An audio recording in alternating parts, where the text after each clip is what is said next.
Okay, well, good afternoon, everybody, or good morning, depending on where you are. Welcome, everybody, to our session entitled Fostering LGBTQ2S plus Inclusion in Online Learning, a webinar in which we will explore pedagogical strategies to promote belonging and academic success among lesbian, gay, bisexual, trans, queer, two-spirit, and additional gender and sexually diverse students. I am Michael Woodford. I use he, him pronouns, and I am a faculty member at Wilfrid Laurier University here in Ontario. I'm one of the organizers of this event, which is co-hosted by the Ontario-based Thriving on Campus study, which I'm leading, the University of Arizona's Institute for LGBT Studies, and Mosaic, the National Study of Queer, Trans, and ACE Student Success. On behalf of my co-organizers, Jodi Linley from the University of Iowa, and Nicolazzo from the University of Arizona, we welcome you. Welcome and thank you for joining us, and a special thank you to our panelists. We'll begin with a territorial land acknowledgement. We would like to acknowledge the sacred land where we work, learn, and live, which has been a site of human activity for 15,000 years. The land is colonized land, the territory of Indigenous communities. Here in Waterloo, Ontario, we are on the Haldimand Track, the traditional territory of the Neutral, Anishinaabe, and Haudenosaunee peoples. We are grateful to have the opportunity to work in the community and to continually strive to be allies to Indigenous communities.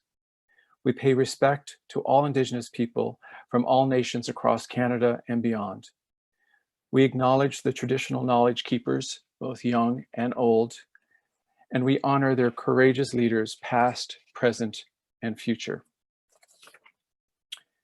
We also would like to state our solidarity with all those who are working to fight anti-Black racism, anti-Indigenous racism, and all forms of colonial violence across the globe. We challenge ourselves to do more and to do better. We are also recognizing the loss of opportunities to gather for Pride this year. Happy Pride to everyone. Why this webinar? As we all know, the move to remote learning in higher education is advancing many important opportunities for conversations about equity and inclusion in online learning. Today, we hope to add to those conversations by centering the needs of trans and queer students. Our panelists will be sharing their expertise and reflections about how we can foster LGBTQ2S+ inclusion in online learning. Jodi will start us off by framing the discussion in Answerability, why this and why now. Next, each panelist will share their insights on their specific topics. Following the presentation, Z will be our discussant and identify some common themes and implications for us to consider. This will be followed by our question and answer session, which we, the co-organizers, will moderate. Please put your questions in the Q&A window throughout the session. If you're following on YouTube, feel free to enter the questions there, and as we're monitoring that chat as well. With the closure of campuses back in March, classes were moved to remote learning. So that we're all on the same page, let me define what we mean by remote learning and online courses. We see remote courses as those designed to replace campus-based courses. They include synchronous learning, such as when a virtual class is facilitated in real time over Zoom or another platform, as well as asynchronous learning. For example, when students complete activities and modules independently on their own. In contrast, online courses are intentionally developed for online delivery, often taking many months of work to design. They're usually asynchronous, but some have a live component as well. With the move to remote delivery in March, many faculty scrambled to figure out how to move their campuses, their online courses, I should say, to the virtual environment, trying our best to figure out how do we do so while caring for our students in the midst of the pandemic. So again, today, through our time together, we hope we can inform your efforts to support LGBTQ2S+ students' learning and their sense of belonging in the online learning environment. Now, I'm going to turn things over to my colleague Jodi, who will speak more about why this webinar and why now. And again, welcome everybody.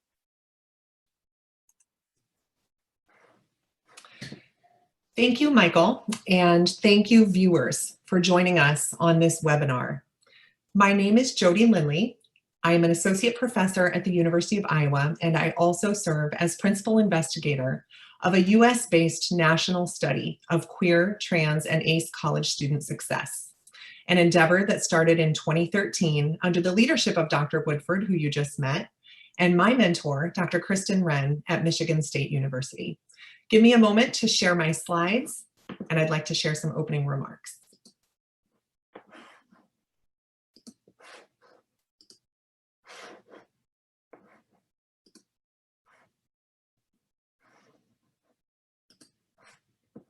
All right, this just takes a moment.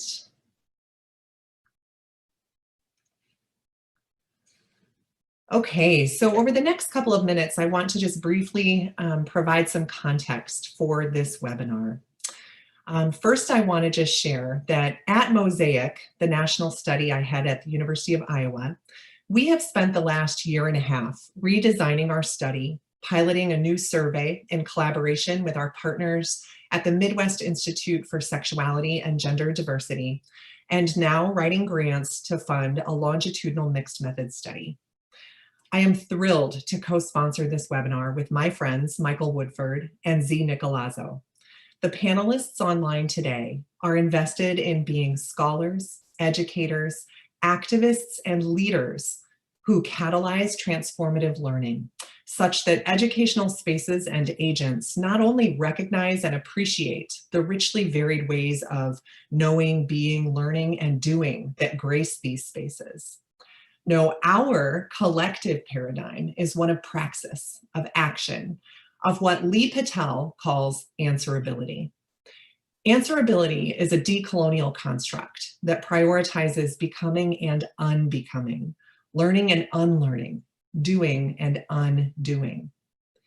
In this text, Decolonizing Educational Research, Patel's framing of answerability can be understood and translated to a curricular context too. I especially appreciate Patel's focus on research, and in our case with this webinar, teaching as a relational practice. She says, it is always entangled with specific people in specific spaces and with specific outcroppings. To engage in a reflexive and adaptive process, Patel suggests that we all ask ourselves three important questions: why me, why this, and why now? I have just briefly described the group that you're going to learn with today in response to the question, why us? And now I want to spend a couple of minutes on why this and why now. It has been months now since COVID-19 turned our world upside down.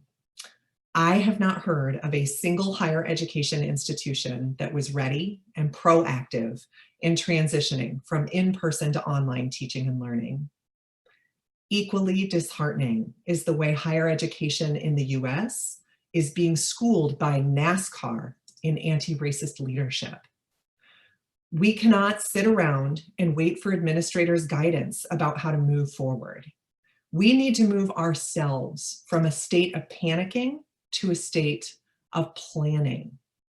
There's no blueprint or set of best practices for us to lean on. So let's embrace this as an invitation. Let's imagine the possibilities for teaching and learning in ways that foster LGBTQ2S+ inclusion and simultaneously eradicate the colonial frameworks that are so pervasive in higher education. Campus climate research has painted a clear picture of problematic, oppressive, and violent college experiences for LGBTQ2S+ students.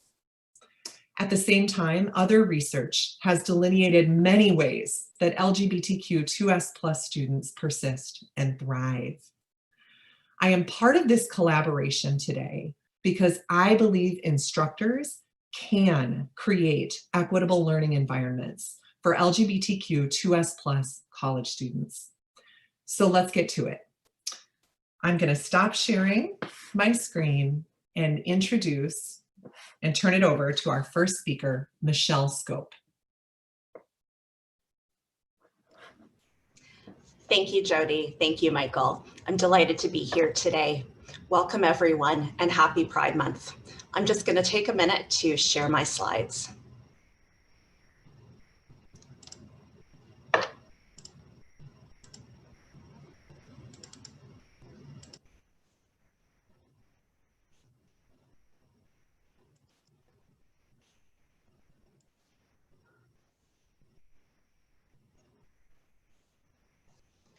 Okay, my name is Michelle Skop, pronouns she and her, and I'm an assistant professor in the Faculty of Social Work at Wilfrid Laurier University. I'm honored to participate on today's panel, and when thinking of a title, I decided to play with the binary of presence versus remoteness and explore the tensions and nuances of how to relationally, emotionally, and carefully connect within virtual spaces. Care for our students and for each other is so important, especially now, as we fight against the police murders of transgender, Black, Indigenous, and racialized people and the system of white supremacy that upholds hate and dehumanization. In the next 10 minutes, I will examine how a critical pedagogy of care can foster relational presence and LGBTQ2S+ inclusion in remote teaching. I will first begin by sharing my stumbles in trying to maintain course continuity during the pandemic. On Friday, March 13th, my university announced the end of in-person instruction in response to the global COVID health crisis. That afternoon, I emailed students and indicated that we would use Zoom to hold our Monday class. After sending this email, I felt unsettled, and this feeling grew. I began to worry about the potential harm involved in hastily deciding that our class would continue and that my decision would negatively impact students experiencing COVID-related barriers and crises. I reflected on how my decision was shaped by my social location as a professor who has adequate access to technology and does not have childcare responsibilities. On Saturday afternoon, I sent a follow-up email apologizing for my earlier message and explaining that our virtual class would be optional and a summary of key themes would be shared on our course website. On Monday morning, we began class with students sharing how they were feeling. We collectively contracted that our synchronous classes would have optional attendance and would not cover new content. Instead, we would focus on group process, applied learning, and most importantly, having closure and ending well. The picture you see on the slide are my do-it-yourself decorations for our final class, in which we held an informal graduation ceremony. Upon reflection, this experience reinforced the importance of a relational approach grounded by group process, active listening, and collective care. I was first introduced to a pedagogy of care during a university webinar about inclusion in remote teaching. I have continued to explore this pedagogy with my social work colleagues as we plan for the fall semester. So what is a pedagogy of care? Turning to the literature, Goralnik, Millenbaugh, Nelson, and Thorpe explain that implementing the ethic of care in educational contexts relies on the development of attentive relationships between a carer and a cared for. Student-student, student-instructor, student content, participants learning environment. The goal is to integrate it as a guiding morality in the classroom and as a bridge to the beyond school world, where it can lead students to write the action on behalf of the beings, the places, and the ideas they value in relationship. The literature indicates that students feel cared for when instructors demonstrate attentiveness, empathy, and responsiveness. Rose and Adams noted that there is a dearth of literature about care within online environments, and existing studies primarily focus on students' perceptions of care. Key themes are that students experience care in the form of timely, frequent, and constructive feedback, personalized comments, and opportunities for regular contact with instructors. However, a key critique of the pedagogy of care is that this framework is a white construct that has historically excluded the voices of Black, Indigenous, and racialized scholars. As McGill explains, the ethics of care is not neutral, but is located within race, class, and gender structures and is expressed through either nuclear or community models of care. The performativity of care within these models differs in terms of enactments of responsibility, reciprocity of relationships, values, mores, and cultural practices.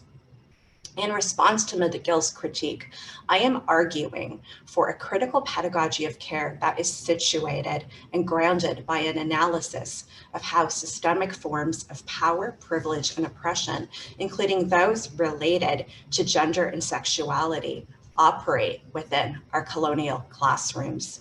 My starting point is to interrogate how I am complicit in reinforcing these systems.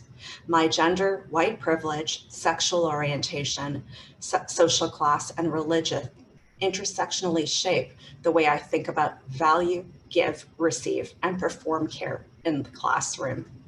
A critical pedagogy of care is applicable to all of our students, but it is particularly important for students who experience marginalization, including those in the LGBTQ2S+ community.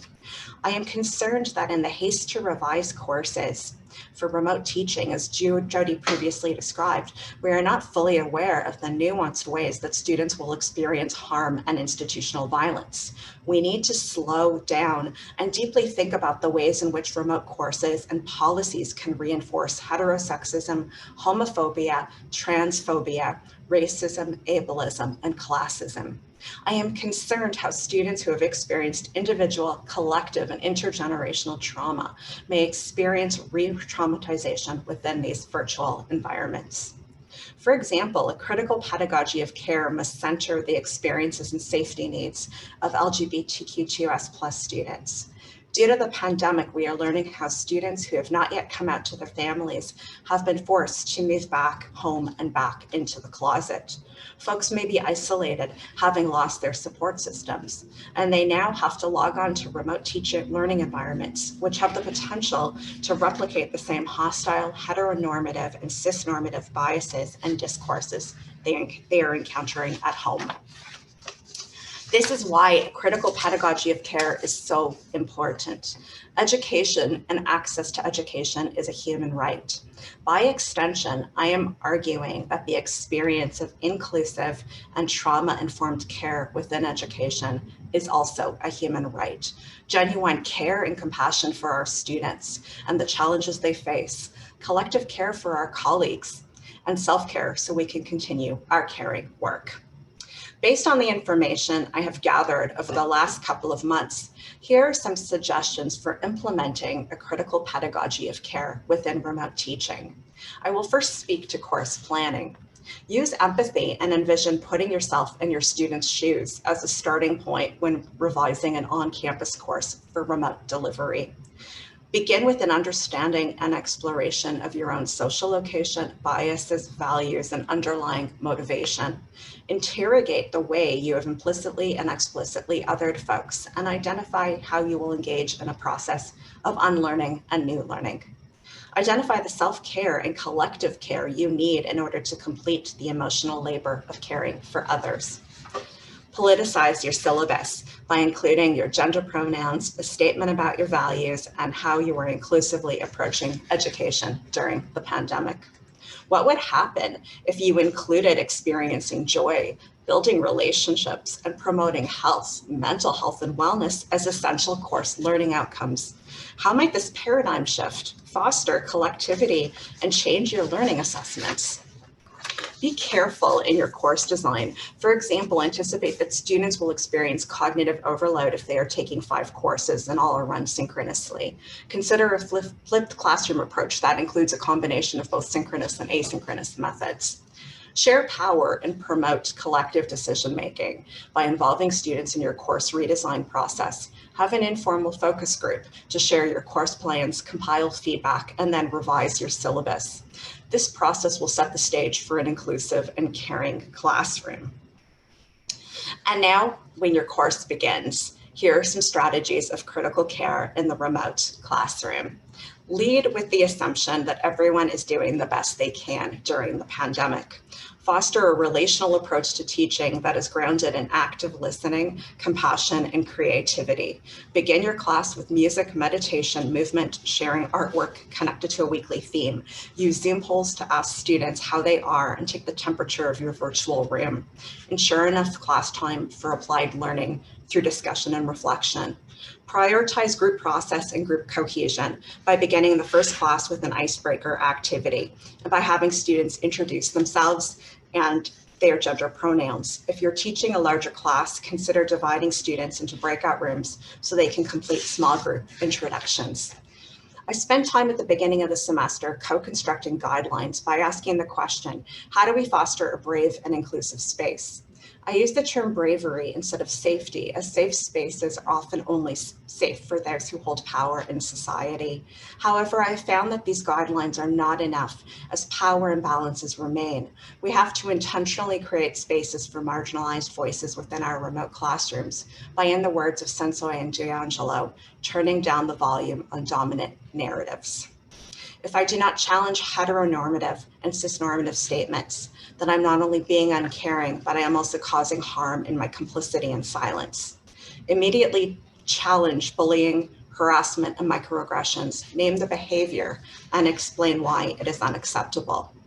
Include students in the development of course policies. Invite discussion on what it means to ask a student to turn on their camera. They may feel pressured to out their living situations, their experiences with precarious housing or family violence. Provide alternatives such as the use of Zoom backgrounds. And invite discussion about the ethics and safety of recording synchronous classes. What parts of the class will be recorded? Which parts will be paused or edited out, and how will these recordings be securely shared? Inform students of the weekly topics ahead of time and provide reminders. This way, if they don't feel safe having family members over here at the class discussion, they can plan accordingly by taking a walk or calling into Zoom. Give students permission that it is okay to not be okay. Create virtual spaces for students to provide collective care and peer support. Share resources. Be present and available to students in a consistent and flexible manner. Finally, remote teaching during a pandemic is an experimental process and mistakes are bound to happen. Share with students that we are all learning together. Model the ability to act with humility and humanity. Own your mistakes, apologize, and apply feedback. It is all about the relationship. Thank you.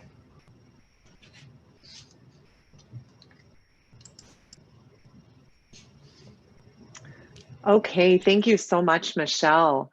I hope folks can hear me. I was having a technical issue with my earphones and I'm trying them again. It looks like we can. So I have a couple of points before I introduce our next speaker that I want to address live. First, I want to give incredible gratitude to Amy and Trisha, ASL interpreters who have joined us today to be able to make this available live for those who are deaf and hard of hearing. Thank you so much, Amy and Trisha. Panelists, if we can slow down our pace, I think that will allow Amy and Trisha to be able to keep up with all of the great information that we all have to share. So moving forward, my hope is that panelists will be able to slow down. The second point that I want to make is I'm trying to simultaneously monitor the Q&A box, and we had a really great comment right away after my introductory remarks that the acronym that we're using for this webinar, LGBTQ2S+, is a colonized acronym, and that for us to decolonize the acronym 2S, which is short for Two-Spirit, should be at the beginning of the acronym. Indeed, I mentioned this text that I'm using as a framing for our conversation today, and a really important message that Lee Patel shares and lifts up from other scholars in this book is the idea that decolonized education, research, and teaching must center Black, Indigenous, and people of color experiences, voices, identities, And we didn't do that with 2S at the end of our acronym. And so in the spirit of what Michelle just described as owning our mistakes, I want to own that on behalf of our team that coordinated the panel today. Thank you so much for bringing that up to my attention in the Q&A box. So we're going to keep moving forward and then respond to additional questions as we continue. The next speaker with us today is Michael Denton. Michael, I'm going to turn it over to you. Thank you. Thank you. Good morning, afternoon, or evening, everybody.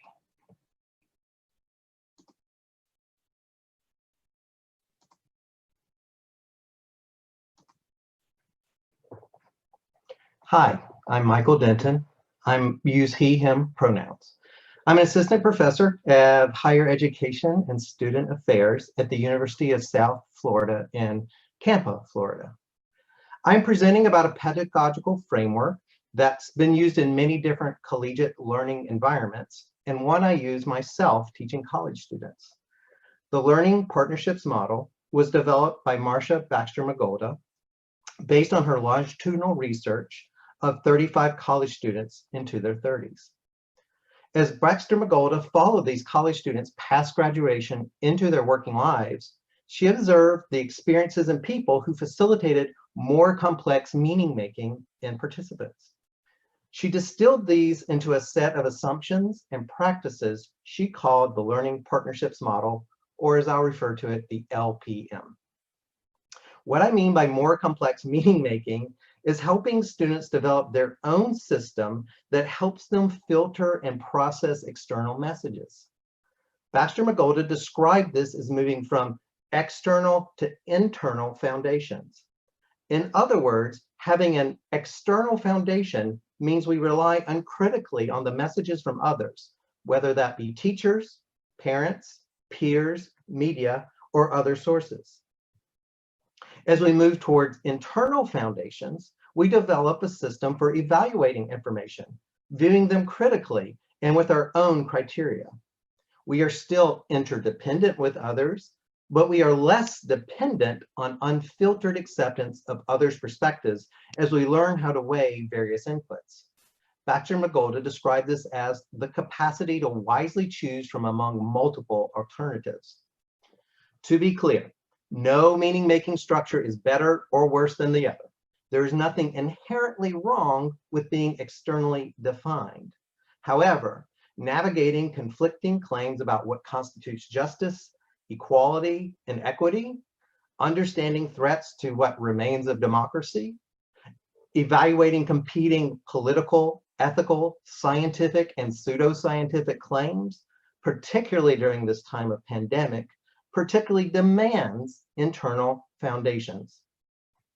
Helping LGBTQ2S students build complex capacities will help them resist and decide how to best respond to queer antagonistic, white supremacist, ableist, and other oppressive messages, policies, people, and institutions.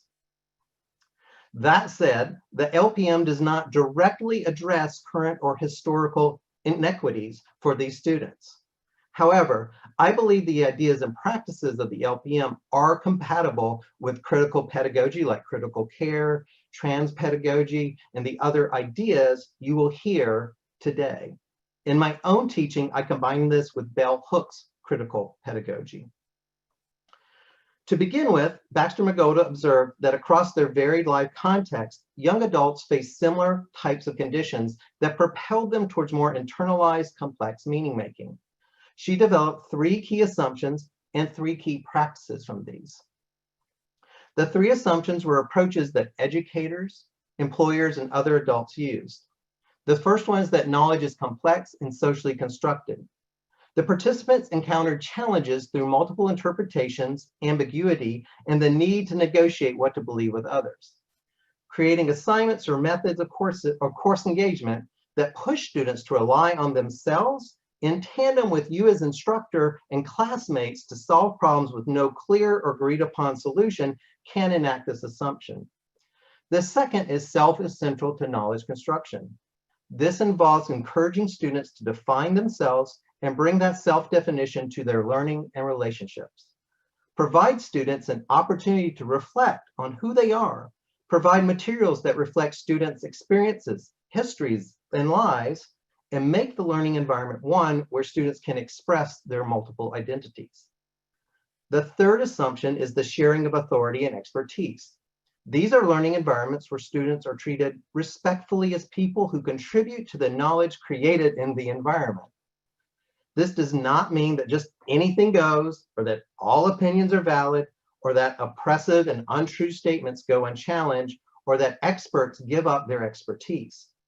But it does mean that course structures do not rely on passive intake of knowledge, centering instructors as the only people in the environment who have something valuable to contribute. These assumptions complement the three educational practices. These practices model and support a blend of connection and autonomy. Thus, while the assumptions challenge learners to move towards more complex internal meaning making, the practices provide a bridge to that complexity while meeting them at their current meaning making. The first one, validating learners' capacity to know, solicits students' perspectives, asking students to bring their personal experiences into conversation with scholarly and professional literature and others' experiences while respecting their beliefs. The goal with this principle is to show students that they bring knowledge and certain kinds of expertise into the learning environment. This reinforces the idea that soliciting multiple perspectives is important while they build their own ideas. I personally find this principle particularly important with LGBTQ2 spirit students because too often their perspectives and voices are marginalized, discounted, considered sinful or immoral, or ignored completely. To be clear, no student holding an oppressed identity should be forced to speak about their experiences, nor should any student be asked to speak on behalf of a group of people. But providing an atmosphere where students can speak without fear their identities will be further stigmatized or marginalized is key. This leads into the principle of situating learning and learners' experience, making course content relevant to students' lives, engaging questions that students find important, and asking students to think about how class content compares to their personal experiences all help connect students to others and to explanatory frameworks for their experiences. This supports, again, the importance of connecting respectfully with others who have different life experiences while reinforcing the need to have their own perspectives. Although it's impossible in any one class to represent all identities or experiences, one of the ways I enact this is by having a wide array of literature reflecting populations with intersecting identities. I also incorporate frequent reflection assignments that ask students to write about how their experiences inform their understanding of one or more texts we read on a given week. And finally, the third principle is mutually constructing meaning. As I previously mentioned, being a good learning partner does not mean abdicating expertise in the classroom. On the contrary, it asks students to actively engage with the instructors and their expertise rather than passively absorbing what they are told. I teach graduate students, and I often find students still anticipate me telling them the correct answers.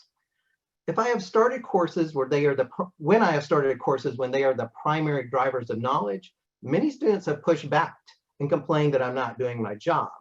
So over the years, I learned to structure my courses to start where I'm doing more traditional modes of instruction and slowly introduce ways to involve students in taking over the reins of their own learning. For example, I tend to do more lecturing at the start of a course and move to a more Socratic method as the course progresses. This also includes providing very detailed, specific guidelines for presentations or group work, and then I provide more degrees of freedom to students. When I have students for sequences of courses, I get to start the next course handing more of the learning over to them from the very start. I also personally believe that being authentic as an instructor is an important aspect of this principle. Most of us are not experts on every facet of every course we teach. When I cover topics I know less about, I am transparent about the limits of my understanding. I especially use these times as opportunities to invite students to share how they understand the material. Respective to LGBTQ2 spirit students specifically, this may involve gaining their trust by demonstrating true respect, compassion, and competence about gender and sexual identities, and around race, ability, and other identities these students hold. Again, no instructor should expect any student to be fully knowledgeable or speak for whole populations. No student knows everything about queer experience, but educators can create environments where they feel welcome to contribute what they do know, unlike many spaces where they are discounted. Being online does not change these practices. The specific strategies may change, but the practices remain the same. Based on my personal experiences teaching online, the impersonal nature of online learning presents obstacles to being a good learning partner. And because I believe good learning, being good company involves establishing rapport and trust with students, I think you can facilitate this through small things like introductory videos, sharing non-professional, non-class related details about yourselves like hobbies and interests, things that humanize you, offering individual online office meetings, and holding periodic synchronous course meetings. The language and online course modules also conveys a lot. The types of assignments like reflections or application prompts can also enact these practices. Discussion boards can result in students just agreeing with each other, but they do invite students' perspectives, as do presentations, which allow students to show mastery and competence of material. Online environments have specific challenges, but are still rife with opportunities for providing good company on LGBTQ two-spirit students' journeys. Thank you.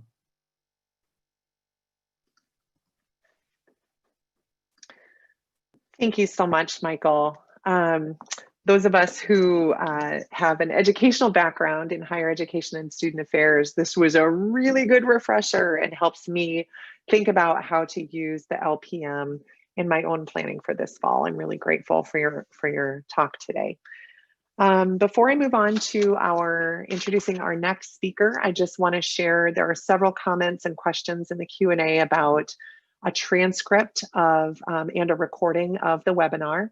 And I just want to assure folks that we are recording and we will make this available on the Thriving on Campus YouTube channel as a recorded webinar after this live version. I believe that we will have a full transcript of the webinar available as well.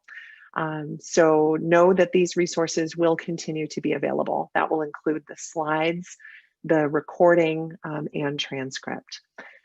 Thank you. Okay, so let's move on to our next speaker, Katy Jaekel. Katy, I'm going to turn it over to you. Thank you very much. Bear with me as I share my screen.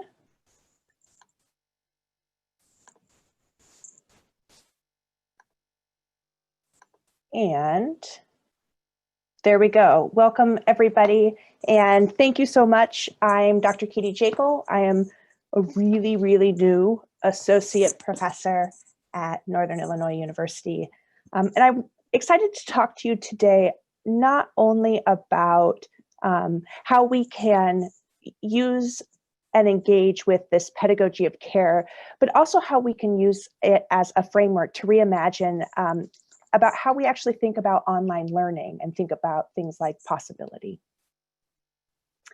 As Michelle pointed out earlier, there are many critiques of the ethics of care pedagogy. It's normed on values of whiteness, it's normed on values of colonialism, social constructions of morality, and it's this critical iteration of an ethics of care that asks that we interrogate our own social locations, our values, and our ideas of what is right, what is wrong, and what it is that we privilege.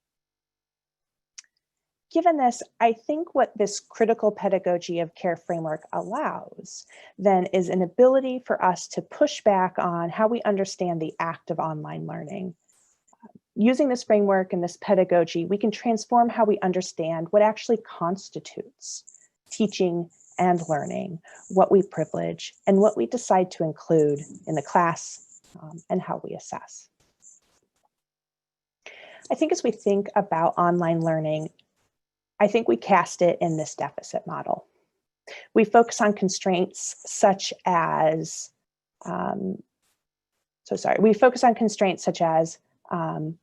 the difficulties of forming relationships, of not being able to engage with students in these face-to-face environments. And I suspect many of us struggle with things like a lack of control or feelings of control over our learning environments. But I think we can transform those understandings and that viewpoint and instead look at this as a pathway for possibility, especially as it pertains to our LGBTQ2S+ students. I also want to note here that there are constraints for learners in our face-to-face classrooms.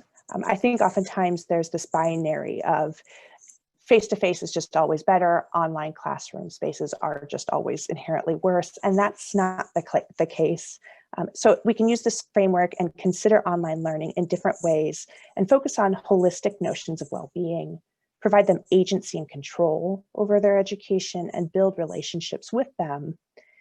And so it's possible that online learning actually might work better to support some of our learners. This slide talks about some of the literature that discusses barriers that our students oftentimes face. This is a very short snapshot, and please look into it more, but overarchingly, we see things like chilly campus climates, difficulty around finding potentially inclusive housing, issues around access to healthcare, et cetera. And what this research has really shown is that our students find ways to navigate these experiences. They do things like they drop classes. Sometimes they fail these classes if they feel microaggressed or not included.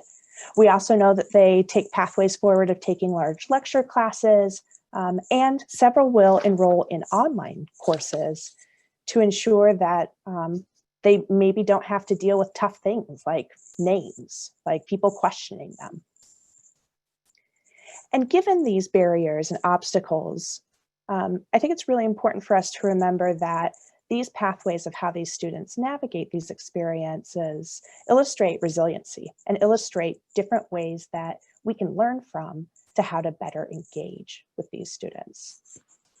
And so I want us to sort of reimagine what online learning might actually afford us in terms of possibilities. For instance, our traditional face-to-face classrooms are constrained by time and space. That's not the case as much in online learning. So for instance, many of my students will show up late to my class because they were searching for an inclusive restroom. That is less likely to happen now.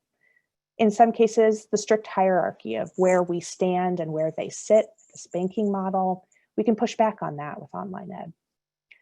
In some cases, and depending on your learning management systems, that's what the LMS is, students actually might be able to name themselves, have their agency over what names they choose to put in the chat boxes, et cetera, and actually construct their identity in a virtual setting. Can they use avatars? Can they use visuals that represent how they best identify?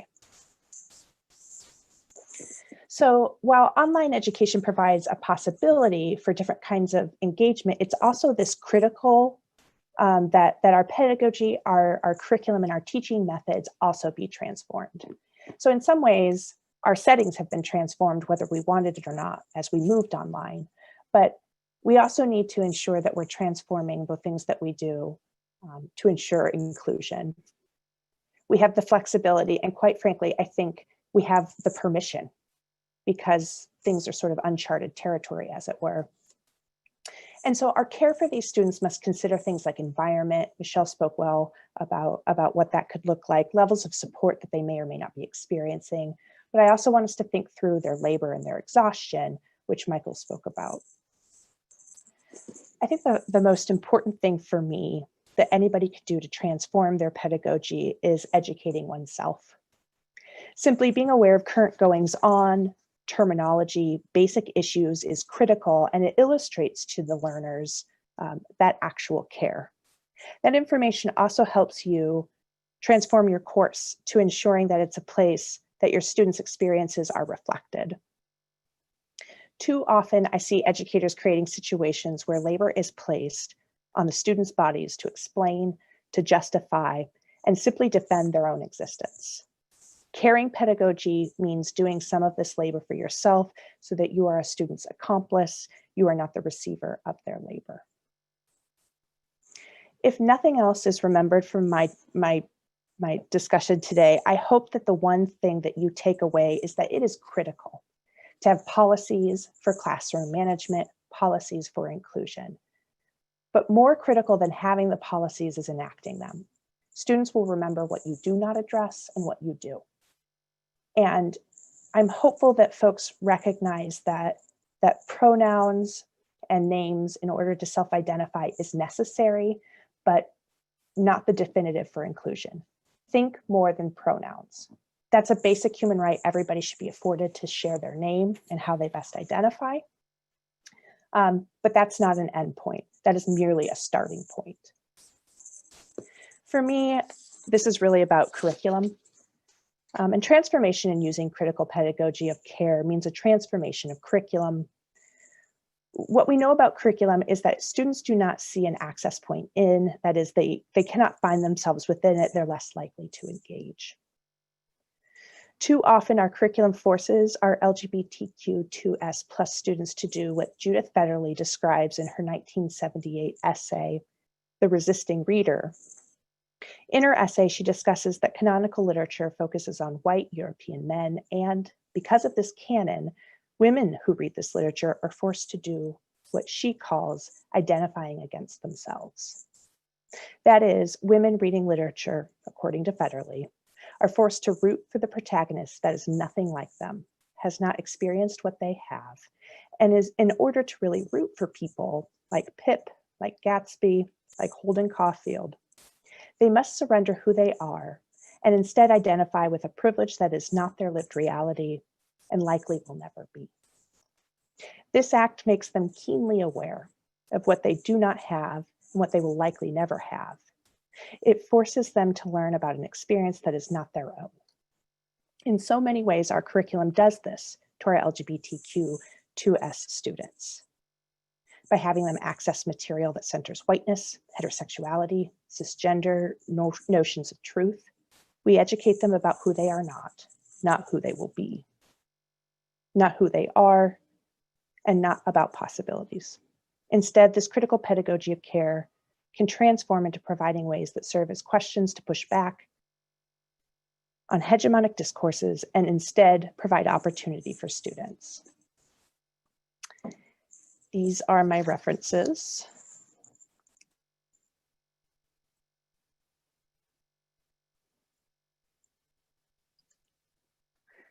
Thank you, Katy. All right. So we are going to move on to our next speaker.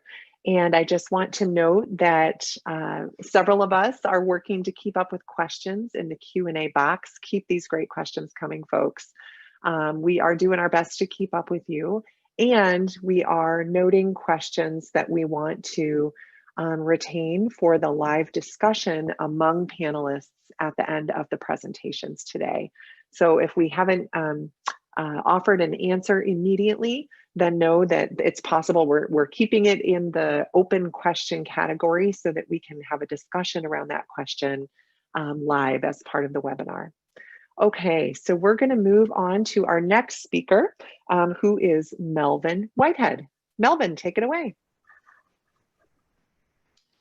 Hello, everyone. Thank you for joining us today. Give me a moment while I share my screen.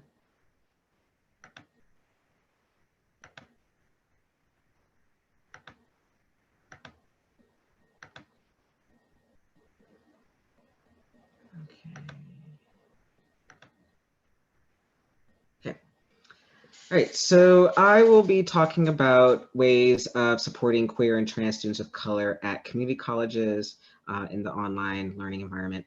I'm going to frame this discussion using a model developed by Vaccaro and their colleagues called the Minoritized Identities of Sexuality and Gender, Students and Context Model.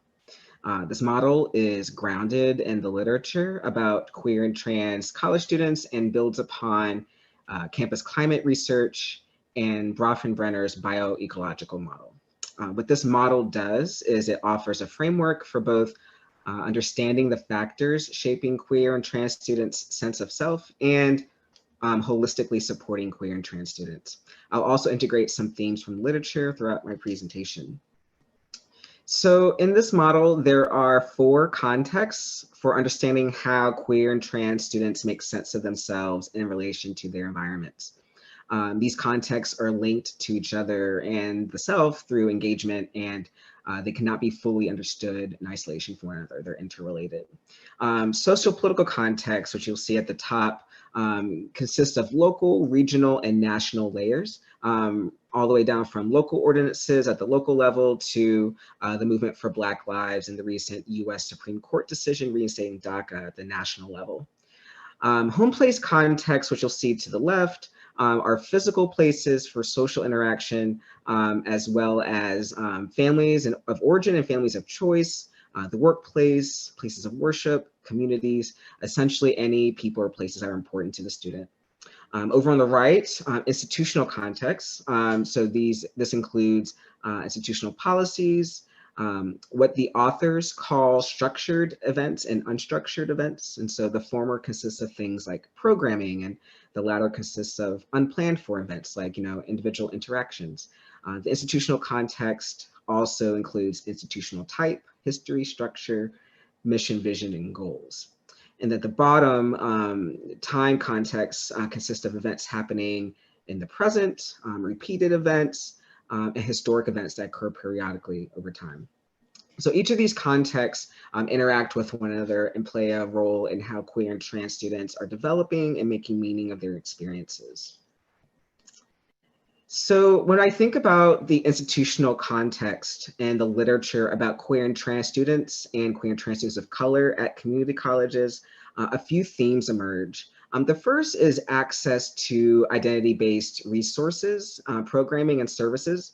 A few years ago, I did a case study exploring how queer community college students of color access community and support despite the barriers they face to doing so. And in the study, I found that many of the participants were not aware of campus resources available to them, particularly students who were at satellite campuses. And this is consistent with the rest of the literature as well about queer and trans students at community colleges. One study found that they tended to be less aware of resources, LGBT-specific resources, than those students at four-year institutions. So accessing identity-based resources can bolster students' social capital and allow them to form community and a gender sense of belonging within the institution. So one practice I offer is investing time in finding out where those resources are, find out where the virtual community spaces are for students on campus, and work with the institution to compile them, and you can put these on your course site. And these not only need to be queer and trans specific resources, but also things like counseling, support for students in recovery, with a lot of people staying home, a lot of people who are in recovery with addiction are struggling, resources for first generation students. And so these were some of the resources that participants in my study named that they needed. A second theme to emerge from the literature is a piece about classroom environments and lack of representation of people with shared salient identities. And this is something that Dr. Jaekel just mentioned. Students need to recognize themselves as part of the campus environment in the classroom and in the curriculum. A lack of representation of those with shared salient identities was a problem for students in my study, for participants in my study. It had a negative impact on one participant's self-esteem. For another, it was a disincentive for campus involvement. For some, it also hindered their ability to find communities and mentors. So other colleagues have already spoken to the necessity of representation in curricula. Same is certainly true for community colleges. Community colleges largely have a focus on vocational and workforce development, and so queer and trans students may be viewed, queer and trans issues may be viewed as more tangential and less critical to the community college curriculum. So it's especially important that educators at community colleges not treat issues and experiences related to queer and trans people of color as tangential, but engage them as central components. So another practice I offer, which is more for any administrators or non-classroom educators watching today, is developing programming that centers queer and trans people of color. And I know this webinar is focused on the classroom environment, but the point I'm trying to stress here is that the classroom environment can't be understood in isolation from the rest of the campus experience. The model I mentioned earlier is very much based on the assumption that these different contexts are all interrelated. So if we're invested in engaging empathy and pedagogies of care, we should really expand these beyond the virtual classroom space for a more powerful impact. With COVID, I imagine there may be new opportunities to offer low-cost programming, so I encourage folks to take that up. Another thing to emerge from the literature about queer and trans students at community colleges is faculty relationships. So one study of about 100 queer and trans community college students found that students' classroom environment was a significant and strong predictor of their overall campus environment, and interactions with faculty played a significant role in that. Participants in my study indicated that faculty members were a source of support, and they showed this support in the following ways: providing affirming feedback on written assignments about queer and trans topics. And these, by the way, weren't necessarily assignments that were queer and trans related, but when students talked about queer and trans issues in the assignments that they did do, some of the faculty members had affirming things to say about that, so that felt good for the participants. Making in-class remarks that were queer and trans affirming, allowing students to share their names and pronouns, which we've already mentioned, intervening when students engage in homophobic and transphobic behaviors, and just general engaging in affirming ways with students. Okay, so earlier I mentioned familiarizing yourself with campus resources and integrating these into your course site. And here I say the same should be done for off-campus community-based resources. Community colleges are often good about cultivating relationships with community. You know, it's right there in the name, community college. So this will be an opportunity for community colleges to leverage their strengths to support queer and trans students of color by strengthening these students' connections to off-campus resources. And then I want to talk about socio-political context. So queer and trans students of color sense of self is very much shaped by socio-political context at multiple levels. Right now, we're all aware of the national and international conversations taking place about Black lives, prisons, police. We're also in the middle of a pandemic that, in the US at least, is having a disproportionate impact on Black and Brown communities. And so it's safe to assume that queer and trans students of color may be affected by all of this, and their capacity for learning and engaging may be affected by all of this. So it's vital for educators to stay informed, which Dr. Jaekel also mentioned earlier, of what is happening in the world, which we can do by decolonizing our social media feeds and who we follow online. That's one way. I do that as a personal practice. We also need to offer students space to process and support one another in class if that's what they want or need. I like to give students options. You know, if we present this as an option at the end of class, it gives students an opportunity to self-select if they want to stay around and be a part of that process or not of talking about what's happening and the impact it's having on them. In addition to that, we need to recognize how especially exhausting current events can be for people with multiple minoritized identities. So people at the margins, queer and trans students of color, are often witnessing multiple forms of identity-based oppression and violence unfold online and in the news. And that can have a very real and profound impact on sense of self. So I will end there. And here are references, and thank you very much for joining us today. Thank you very much, Melvin. I really appreciate you introducing the MIOSG framework and helping folks understand how to apply that to the context of learning, both in the classroom and of course outside the classroom. Thank you. Okay, so next up, we have Dian Squire. Dian, take it away.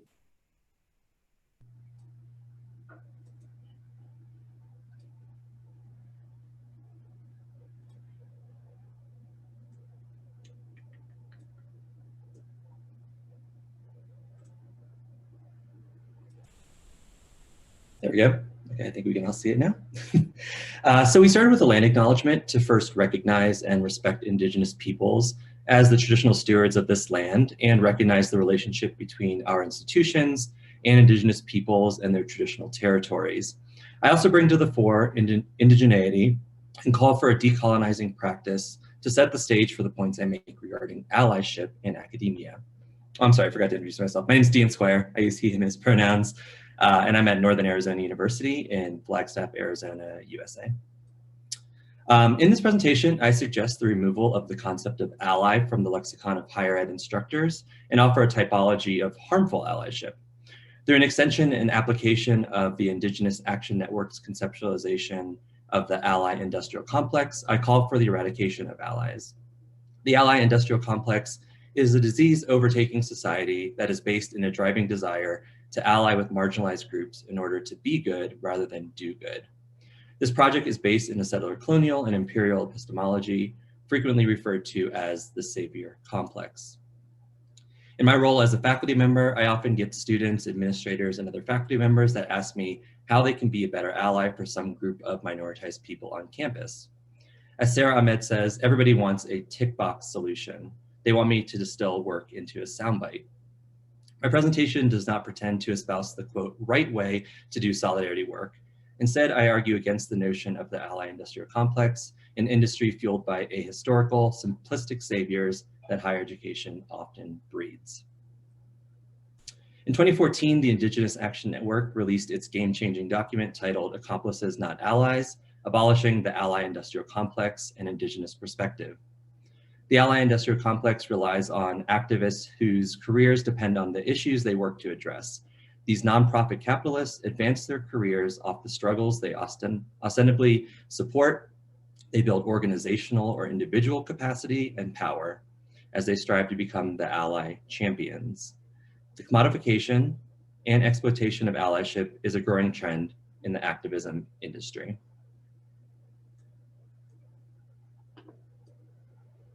In contrast, the group defines an accomplice as one who has a, quote, fiercely unrelenting desire to achieve total liberation with the land and together. There is a we, and we most likely will have to work together. We fight back or forth, together, becoming complicit in a struggle towards liberation. We are accomplices. Allies engage in a savior mentality, where there are romantic notions of an ability to save another from one's oppression. As a result of engaging in an act of deconstructing one's oppression, the ally might reify another or inadvertently take simplistic understandings of a said oppression, thereby failing to deconstruct it at all. Capitalism takes a grasp upon work that should be altruistic by setting the terms by which assistance and engagement occurs. Rather than a selfless sense of duty towards working alongside communities, there exists a quid pro quo.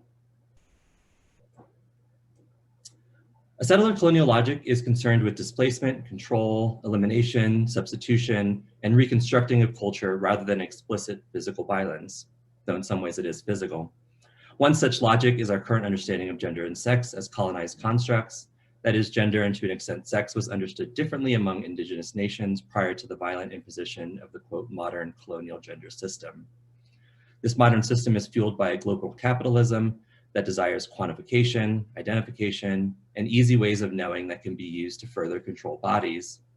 Therefore, a move towards decolonizing allyship and teaching would require us to remove vestiges of gender and sex bimodal ways of knowing and doing the necessary work of decolonization. In this section, I tease out a few examples of the way that I see the ally industrial complex potentially manifesting in online classroom settings. Our first is self-proclaiming and confessional allies. This form of allyship resonates when I think of the non-performative statements related to 2S LGBTQ+ people, particularly the act of stating pronouns when introducing oneself. Unfortunately, statements like, my name is Dian and I use he and his pronouns, have become empty promises of continuing solidarity with trans and gender non-conforming communities. Non-performative statements are statements that say something so that no action has to be taken. By stating this, the teacher then absolves themselves of necessary further action because they, quote, show care by making the statement of support. There's no continuing commitment to challenging systems of oppression or collective action towards liberation.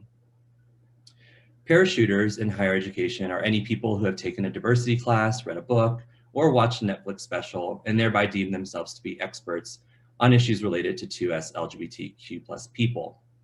These allies may engage from a place of altruism, but their unexamined self-aggrandizement results in them inserting themselves into situations and conversations where there's a potential to cause more harm than good. Typically, this occurs when faculty are unable to take intersectional approaches to thinking about the decisions they make, the examples they use, the readings they assign, the way they grade, or understand their students' experiences. All of this can happen in an online environment, just as it would in a face-to-face one.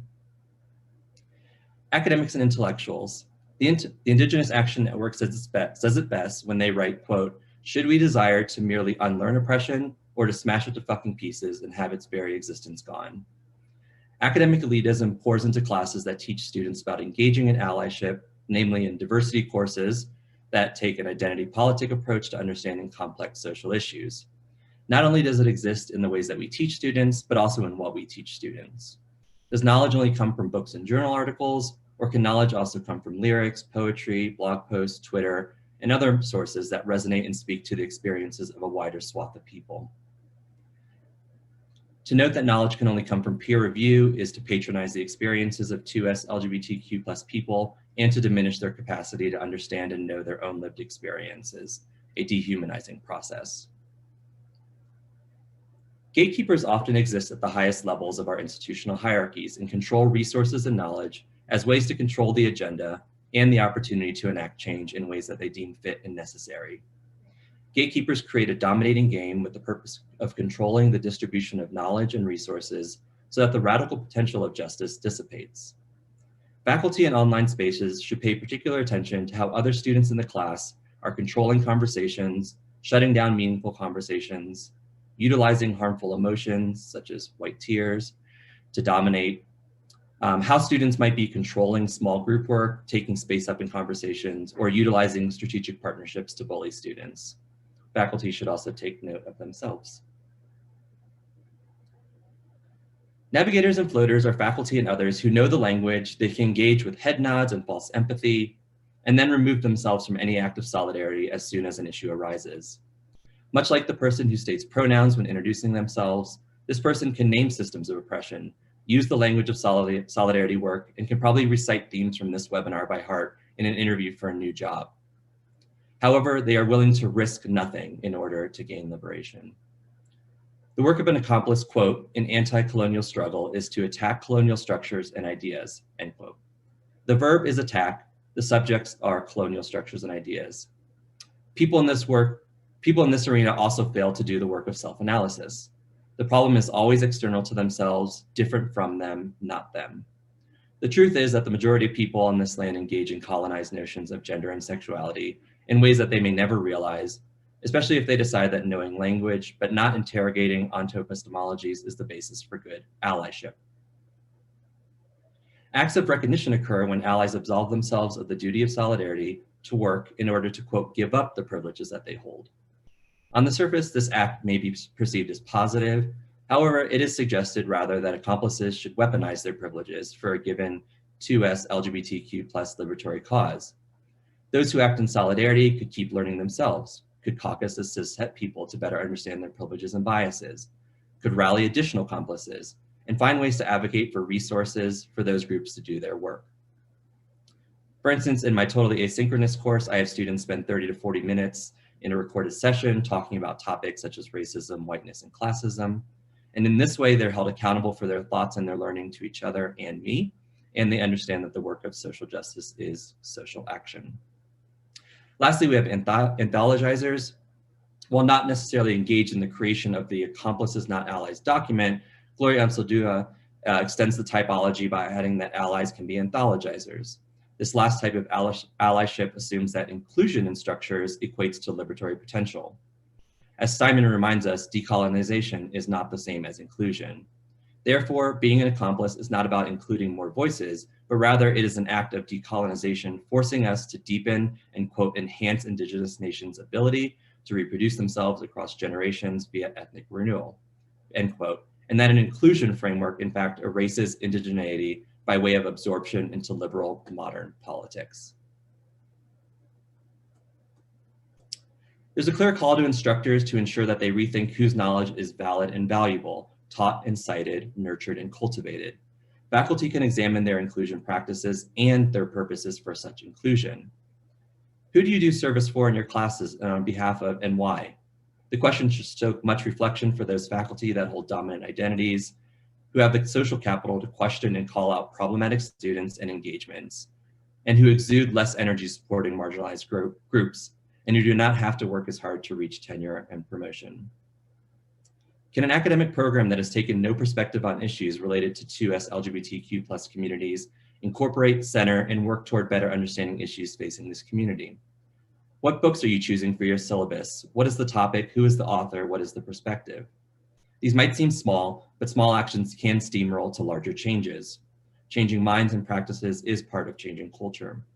Changing behaviors and directing them towards collective, community-driven liberation is solidarity work. The liberation of 2S LGBTQ+ communities relies on those who wish to engage in collective societal change to be critical of the self and the ways they want to engage in change work. The potential problematics of allyship are important to recognize, as they can be more damaging than helpful and may reify oppressive dynamics that these groups are working to dispel of themselves. Thank you.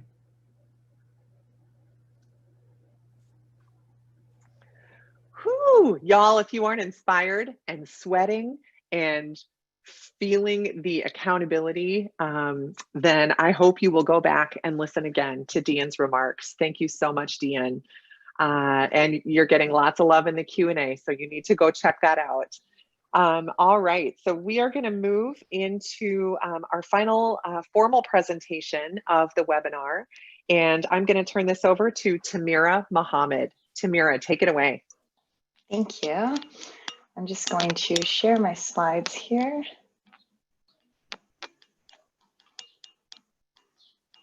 Okay, awesome.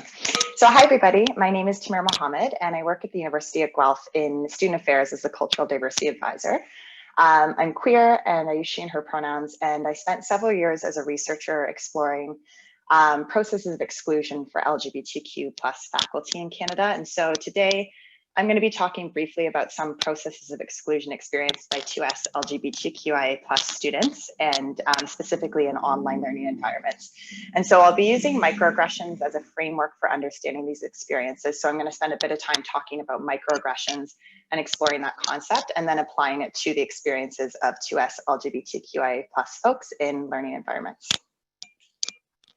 So as others have done, I want to start by touching briefly on the context of this conversation, because obviously we're talking about online learning and inclusion in online learning, specifically because we're in the midst of a pandemic that has changed everything we do in education, essentially, and moving all of our learning online. And for a lot of us, COVID-19 has been really challenging. You know, it's intensified pre-existing mental health conditions and challenges. It's increased the rates of intimate partner violence, decreased access to supports and services for many folks. And for 2S LGBTQIA+ students in specific, COVID-19 has meant that many students are isolated or returning home to hostile or violent environments, as folks have said, or environments where they need to hide parts of themselves and their identities. And so when we talk about inclusion for 2S LGBTQIA+ students and we talk about microaggressions, we need to know that these discussions are in the context of the kind of amplification or magnification of harm that these students are experiencing. So these seemingly small or less significant forms of harm are taking place in this context of this decreased capacity and decreased mental and physical wellness for queer and trans students. So we're talking about microaggressions and everyday exclusion. And the reason for this is that large-scale surveys of campus climates for LGBTQ+ faculty and students document occasional experiences of overt hostility and not belonging, or overt hostility, harassment and discrimination. But more common are these everyday experiences of discomfort and not belonging, of feeling excluded, of isolation, invisibility, holding back, or avoiding attention in order to deflect hostility and prevent harm. So in an environment such as the college or the university, where overt hostility and discrimination isn't socially acceptable or legal, this othering takes place in the form of microaggressions, or these brief everyday interactions that send similar messages or reinforce those ideas of exclusion and not belonging. So we can see here in this diagram, it shows the various ways in which harm and exclusion can occur. So there's the more extreme forms of prejudice and violence on the bottom right. And then towards the middle left, you can see the systemic forms of discrimination, and then it's up to the everyday. So our norms and ideologies at the top there, and this is the area where microaggressions lie. So what are microaggressions? So Gerald Wing-Sue defines microaggressions as the everyday verbal, nonverbal, and environmental slights, snubs, or insults, whether intentional or unintentional, which communicate hostile, derogatory, or negative messages to target persons based solely upon their marginalized group membership. So the concept of microaggressions actually came out of research by Chester B. Pierce, who was a Black psychiatrist and was noticing the impacts of these everyday forms of racism on his Black clients. And so he developed this concept to help explain what he saw as this new and socially acceptable version of racism in the 1970s and its impacts on racialized people. And then the concept has since been expanded by scholars like Wing-Sue to address everyday harms that are leveled against other marginalized groups, including those in the 2S LGBTQI+ community. So microaggressions notably are just one theory, and the same phenomenon of everyday inequities has been explored by many other scholars, including, as you can see on the slide here, Philomena Essed, whose concept of everyday racism explains the practices that infiltrate everyday life and become part of what is seen as normal by the dominant group, but that reinforces the marginalization of non-dominant groups. And so I'm using microaggressions as a framework here, but noting that it's not the only way to make sense of these everyday experiences. So in the classroom, microaggressions have been described as a form of toxic rain, creating a hostile and invalidating environment for marginalized students. And some studies have suggested that microaggressions are occurring quite frequently for students in classroom environments. So some studies have cited that microaggressions are impacting nearly 1/3 of students in the classroom. Another analogy for microaggressions is the notion of water dripping on stone. So it seems relatively harmless and yet has a significant long-term and cumulative impact. So as you can see here in the photo on the left, small drops of water can erode the land over time. And microaggressions similarly may seem innocuous, but have significant impact over time. And it's in their repetitive nature, that's what makes them so harmful. So some common microaggressions experienced by 2S LGBTQI+ students are listed here. So for trans students, folks have noted misgendering and misnaming occurs frequently. This happens in in-person interactions, of course, as well as online. So for those who don't know, misgendering means using a pronoun, the wrong pronoun for somebody, and misnaming a trans student would refer to using a name other than the student's chosen name to refer to them. So in the online environment, misgendering, misnaming might occur more frequently. So for example, if a student hasn't been able to change their chosen name in the system, the name that's listed for them in online learning platforms and video conferencing softwares might not be the name they use, but may be widely visible to all the other students in the class, which raises both the issue of disclosure of trans identity and also likely increases the frequency of being referred to using the wrong name. As well, many students might have video off and attend class if it's a synchronous class using only voice, which of course should be an option available to them. But may increase assumptions that are being made based on voice about gender and pronouns. So I'm saying this to suggest, as others have, that there's an opportunity here for professors to engage in really intentional conversations around pronouns and names at the beginning of the course to decrease the frequency of these forms of microaggressions, and also to think through what opportunities there are to ensure that students can list their names and pronouns correctly in the online forums. As always, professors can use gender neutral pronouns when they're not sure of a student's pronouns or don't have the opportunity to ask. So in the online classroom, there's lots more opportunities for microaggressions, and addressing them may be more complicated. So for example, online learning requires much more engagement via messaging. And we know that people are much more likely to say harmful things via message because this kind of exchange feels less personal. So especially harmful things like microaggressions that seem very subtle or innocuous. So talking to colleagues, they've mentioned already that they've had students bring forward concerns about homophobic remarks in text-based conversations for their online courses that they hadn't been experiencing in the in-person learning environment. And in breakout rooms, on video softwares. Conversations between students might be harmful or contain microaggressions. And then these conversations are harder to monitor in the online environment, where a professor might be jumping between breakout rooms than in the in-person classroom, depending on size, of course, where a professor might be able to more easily circulate or read the room as a whole. So the online environment is also unique, in that it invites people's personal lives into the classroom in a different way. So students are attending class from their home environment, and that can introduce new realities in the classroom and environmental microaggressions that might feel less in the control of the professor. So, for example, I'm thinking of a student maybe having homophobic or transphobic iconography on their walls, visible to others in the so-called classroom. So these are further considerations for faculty in terms of pre-planning. How are they going to address a situation like this when it occurs, to ensure that the learning environment is safer and respectful for everyone. So one other thing that I want to note is that the relationship between the professor and student might be impacted by the online learning environment as well, right? Because there's less of an opportunity to develop those personal relationships and build rapport between the faculty and student. And so students who are impacted by microaggressions or more overt forms of hostility in class or in small group discussions might be less likely to actually approach their professor for support or guidance. And so this is an opportunity for professors to consider making really explicit statements at the beginning of their course or at the beginning of a particular lesson about the kind of learning environment that they want to create, what's not acceptable in terms of comments and behaviors, and encouraging students to address concerns with them. So I would suggest that in the online learning context, professors need to be actually more explicit about demonstrating their allyship and commitments, and very clear about the procedures that they're going to follow when inevitably harm occurs in this environment. And I don't mean that in a punitive sense, but just that there's a clear plan for how professors are going to address harm in the online learning environment to make sure that 2S LGBTQI+ students are being protected, and marginalized students more broadly, of course. So I want to raise one more microaggression that's been coming up for students that I support recently.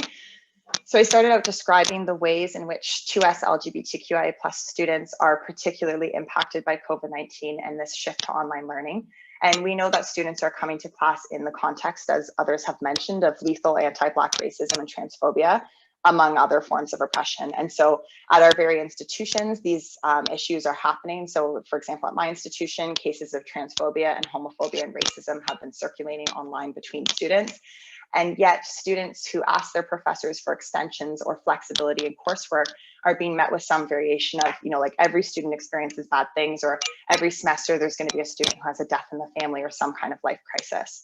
So this response is a microaggression in itself, in that it invalidates the oppression of 2S LGBTQI+ students, denies the realities of what's occurring and how it's impacting these students, and ignores that 2S LGBTQI+ students might be experiencing these to be expected realities of life crises and deaths in the family, on top of systemic oppression and violence that they may be experiencing firsthand or vicariously.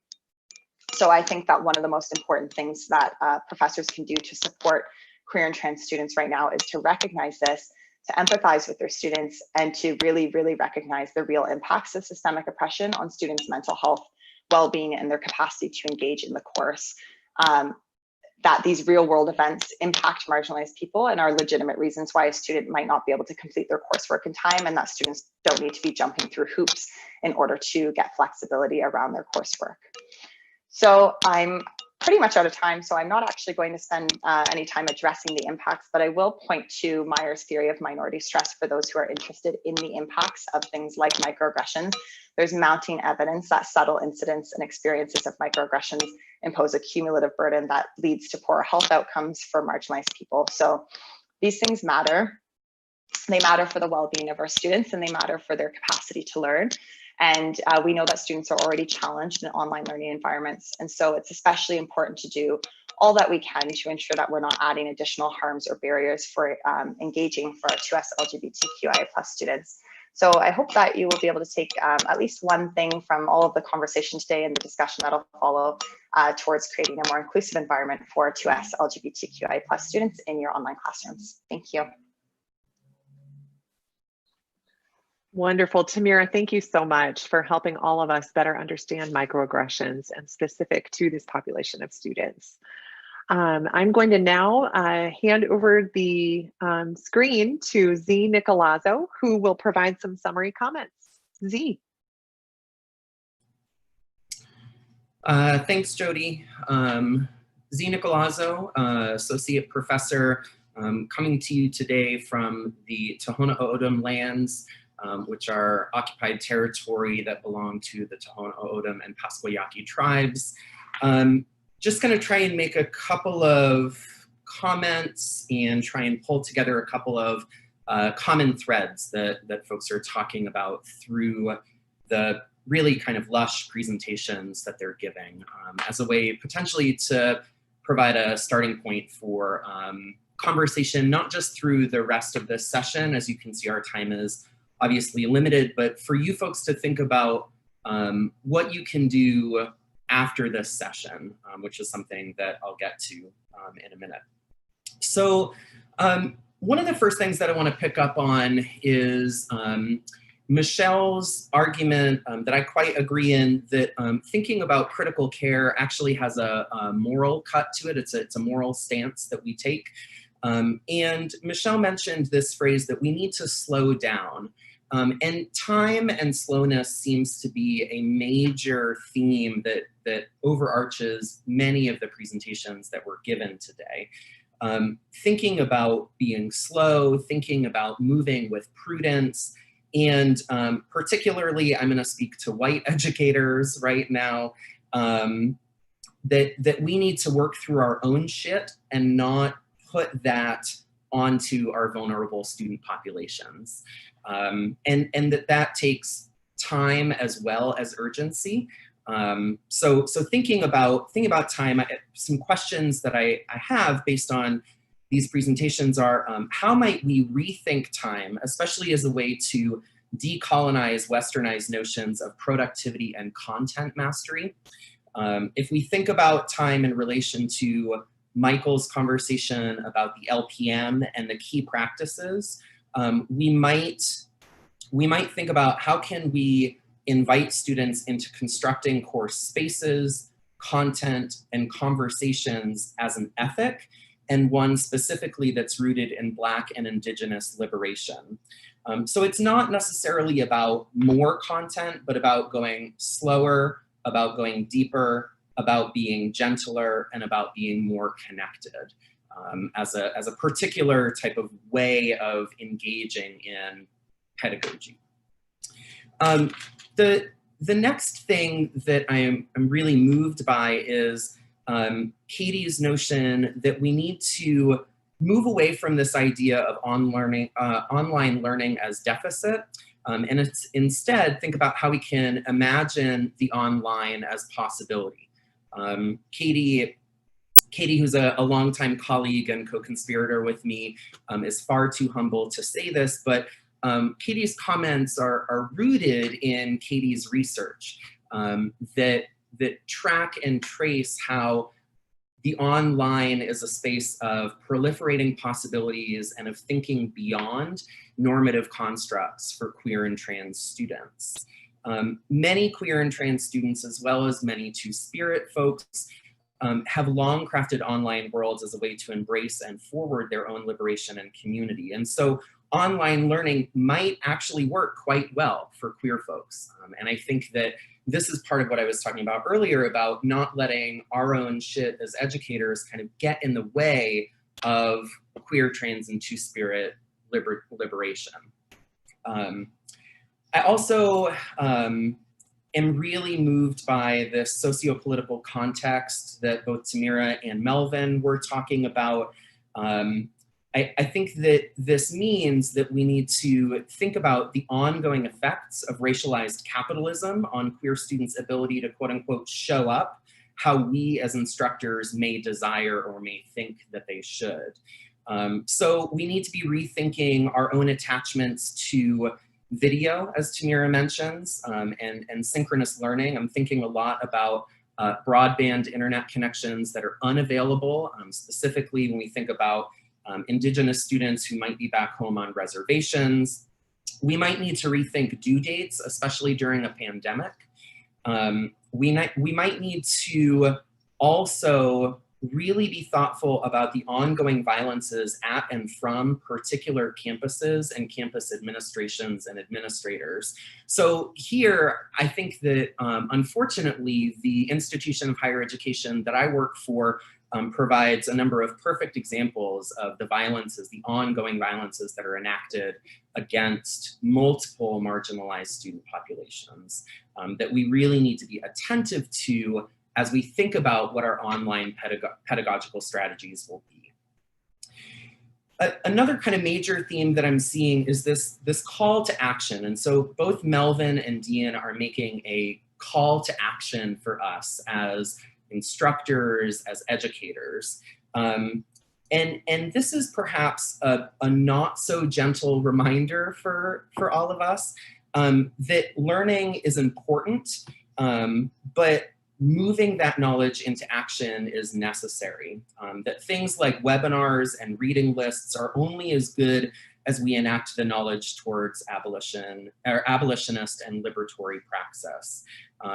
So in thinking about kind of amplifying and kind of latching on to what Dian was sharing, let's think about how we can be co-conspirators and not focus on virtue signaling, which is in and of itself a reassertion, and often violently so, of white cis heteropatriarchy in the classroom and beyond.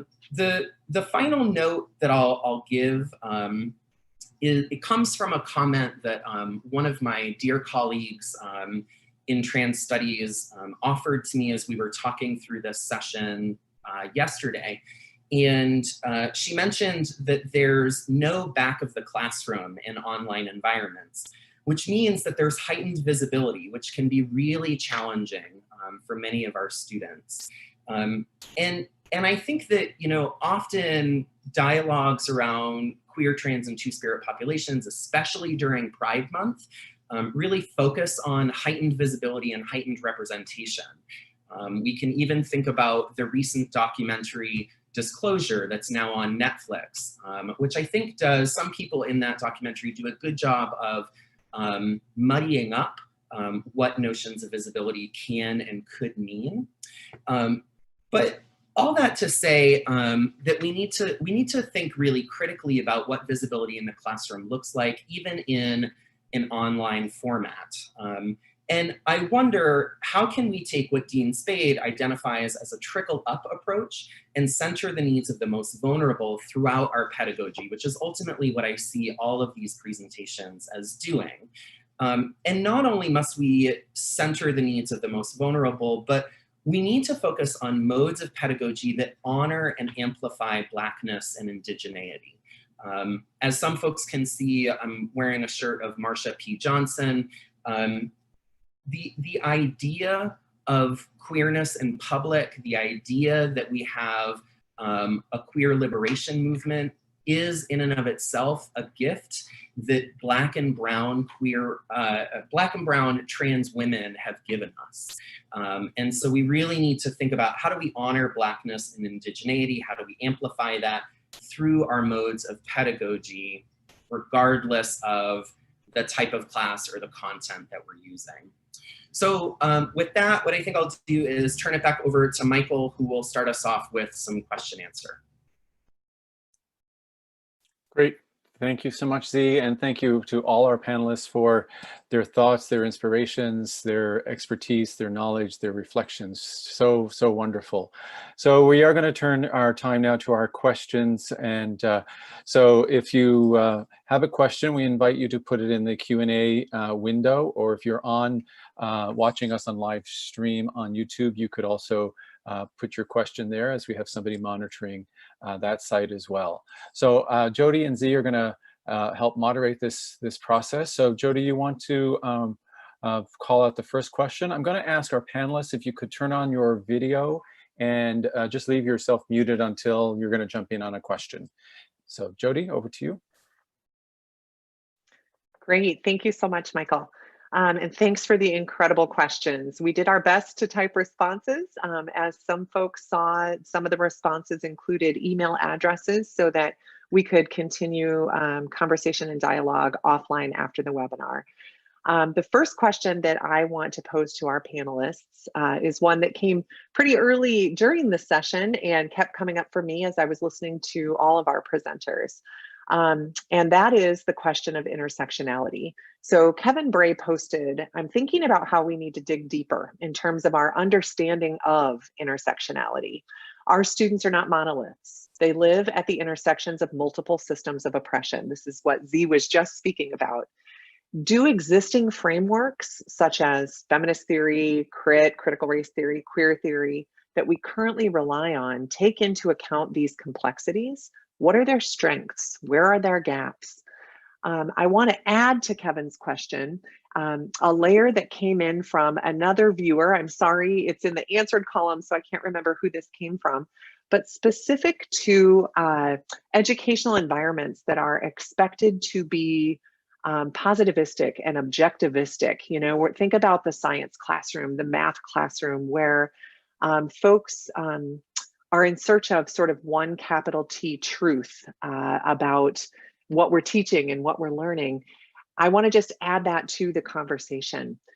So let me pose the question this way. What is the role of intersectionality in our work as instructors who are striving to create inclusive classrooms, and specifically online classrooms? Dian, I noted that you have a time commitment. I wonder if you would like to weigh in briefly before you have to sign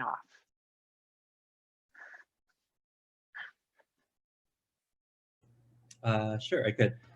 Sorry, I was on the Twitter back channel trying to respond to a bunch of folks who are engaging with us in that space. So thank you so much for doing that. Yeah, I mean, I think when we think about engaging with supporting 2S LGBTQ plus students in our online environments, we do have to be taking into consideration the multiplicity of identities and the way that interlocking systems of oppression might impact their experience within that space, particularly as we are seeing this moment of like racial upheaval in the US and around the world, and hopefully moving towards reconciliation in some ways, and hopefully abolishing the police. I think we have to be thinking about how anti-Blackness is showing up within our spaces, how there might be issues of invisibility around certain identities, particularly around class or disability. And so I think when we were thinking about selecting our readings, when we think about the examples that we're using in the research studies that we're presenting to students, in the types of narratives that we allow to show up in, or that are maybe responded to in different ways within our discussion board posts, those are some ways that we can start to attend to intersectionality. So I guess just off the top of my head, those are some of the things I think of immediately. Thanks. And thanks for attending to the back channel on Twitter. Let's see. Katy, there's a specific question that came in around,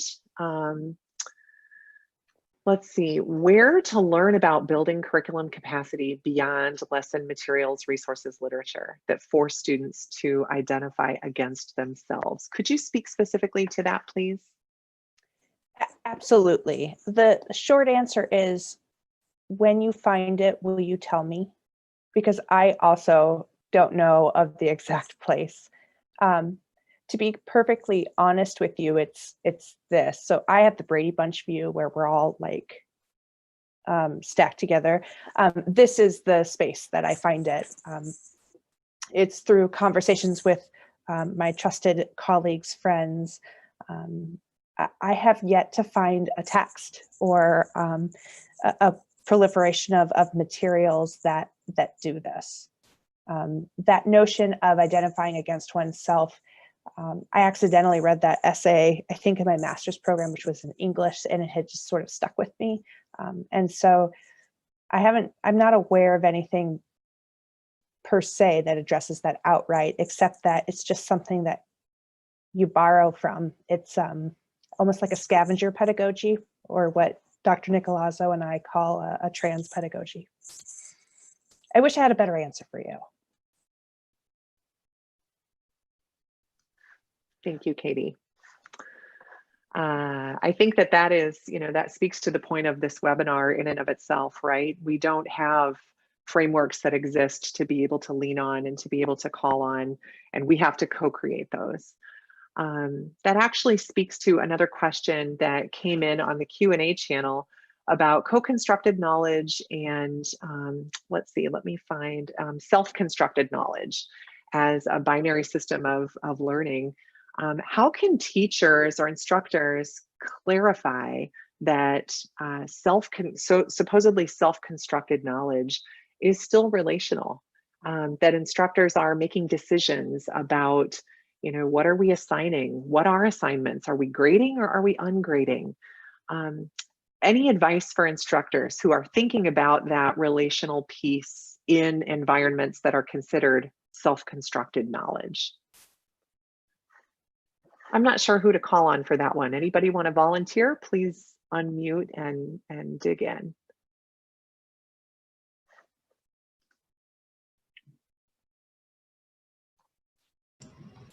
I'll try to tackle it a little bit.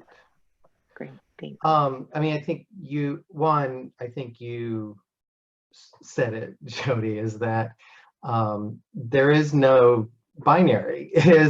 Self-knowledge is relational, it's mutually constructed knowledge. There is, from my standpoint, no such thing as knowledge that is created solely internally. Even with those definitions I was giving about external to internal, even in the purely constructivist version of that, in the latest version of that, it's very messy and intertangled and is not a linear line. And so I think that is the nature, and trying to think about in an online environment.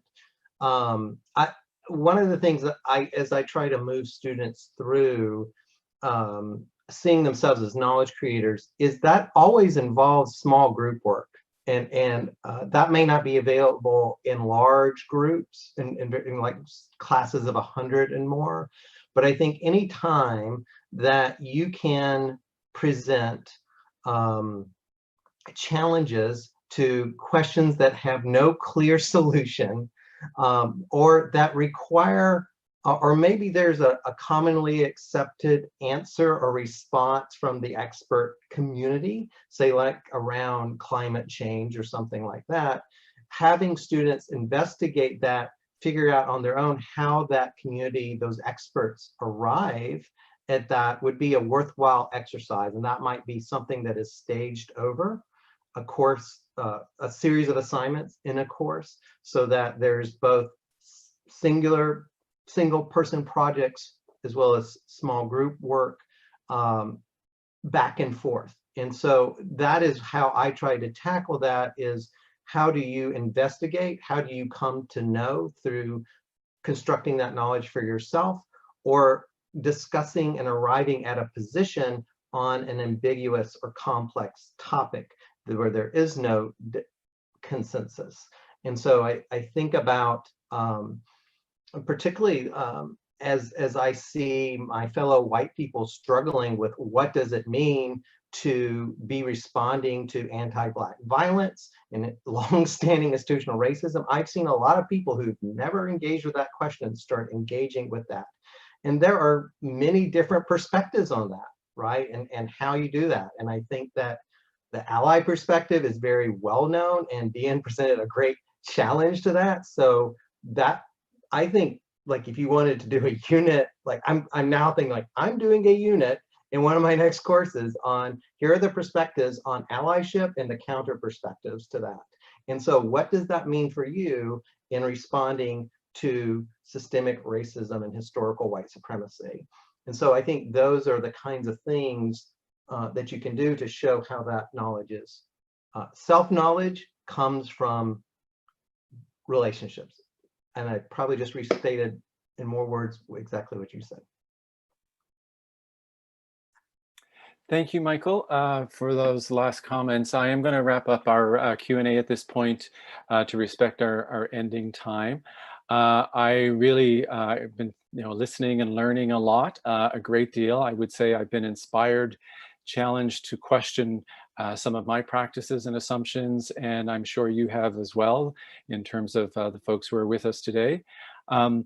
In a few weeks, we will be posting the recordings and the PowerPoint slides and the transcripts on our website. Everybody who registered for the session will get a email indicating that those materials are ready for you to review at your pace and such. We're also working on a resource guide, which may take up some of the questions that we haven't been able to get to today. So thank you everybody for your questions. I do want to say a few thank yous before we all sign off. Thank you to Tricia and Amy, who've been our ASL interpreters, for their assistance today. Thank you so much. Also, thank you to Emily Cox, who helped to manage things today behind the scene. Sincerest gratitude to Eric Van Giesen, who provided technical and logistics support, helping really to make this webinar a reality in terms of our technology and getting everything lined up. Thank you. A big shout out to Eric. Also, special thanks to my co-hosts and co-sponsors, Jodi and Z, and to our wonderful panelists who we've all been inspired by in many ways in our journeys in terms of fostering trans and queer student inclusion in online and remote learning. And finally, I want to say thank you to all of the folks who were able to join us today, our attendees. I truly hope that you've been inspired by our discussion today. I certainly know I have. And please keep an eye out for those emails. And we will make sure you have contacts for our panelists if you want to follow up with anybody individually as well. So thank you all very much. And we're going to wrap it up there. So have a great rest of the day and take care.